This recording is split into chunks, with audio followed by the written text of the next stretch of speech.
today, with the bread and wine that you see there, right there in the front, you see those fancy trays right there? There's some bread and some juice in there.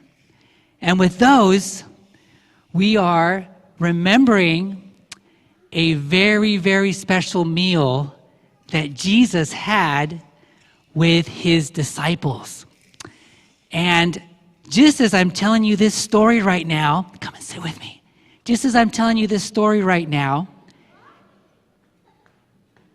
just as this is happening right now, Jesus and his disciples met together. Just as I am with you right now, Jesus met with his disciples. It actually happened. Now, in the world that we live in with so much fake things and virtual things and video games, sometimes we wonder, did some of those things actually happen? And this morning, I want to say that it actually happened because we know where it happened, we know when it happened, and we know exactly what was said in that special meal. Now, do you think that the special meal happened here in America? No. Where did it happen? It happened in the country of Israel. There's a country called Israel, and in that country is a city called Jerusalem. It actually is still there. Now look at the audience and see how many of you have traveled to Israel. Raise your hand. We got a few people. See, they're raising their hands. Some of you, they've actually traveled to the country of Israel. And if you got on a plane right now, on a jet plane, in 15 and a half hours, we would be there. We would fly 15 and a half hours, and we would get to the country of Israel. Well, Jesus lived there. He walked those dusty roads. They didn't have cars back then. And he and his disciples went in to the city of Jerusalem. Now, when did it happen? Go back in time to your birthday. Go back in time when you were born. Go back in time to your parents' birthday.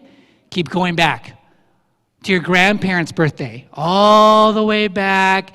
Go back further and further and further to many, many, many years back.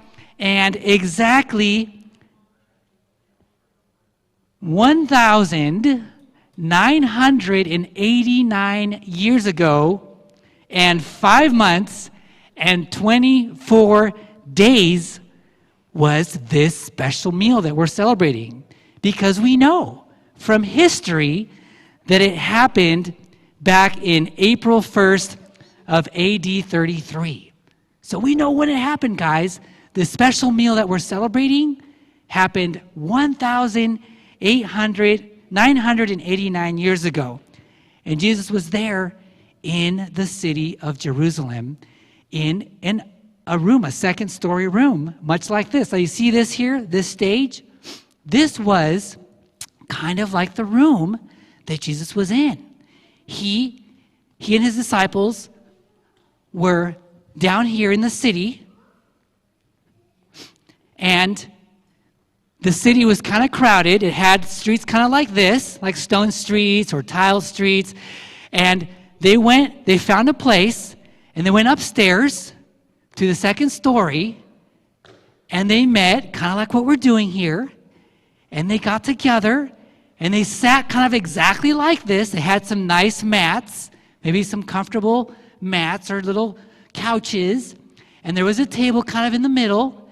And there was a cup, and there was some flatbread, which is what we're going to eat, that communion bread. There was some flatbread, and there was some fruit, and there was some clay jars of grape juice, and there was maybe some spices and some oils. And Jesus sat there with everyone, and he said some things. Here, I'll tell you exactly what he said. This is what Jesus said. It's in here, in the Bible, in Luke 22. It says this.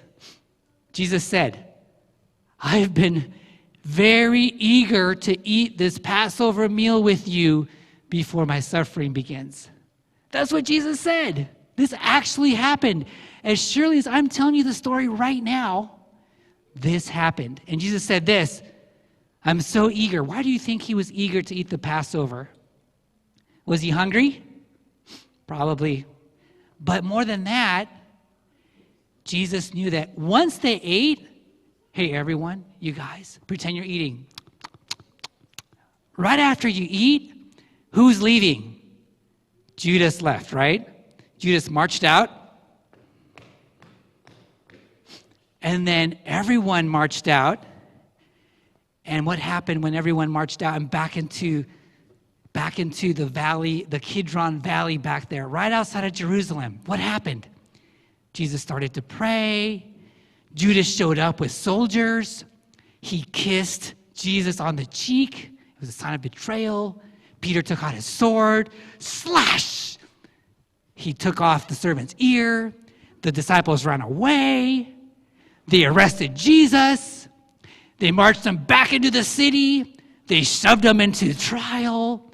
They kicked him and hurt him. And eventually, they marched him back out to Calvary, a hill, and they crucified him. And Jesus knew that after 3 days, he would be resurrected. He would rise again, and he would give all of us the opportunity to have free lives and forgiven lives. That's why Jesus was so eager to eat that Passover meal. And today, guess what we're doing? We're remembering that meal with the bread and the juice today.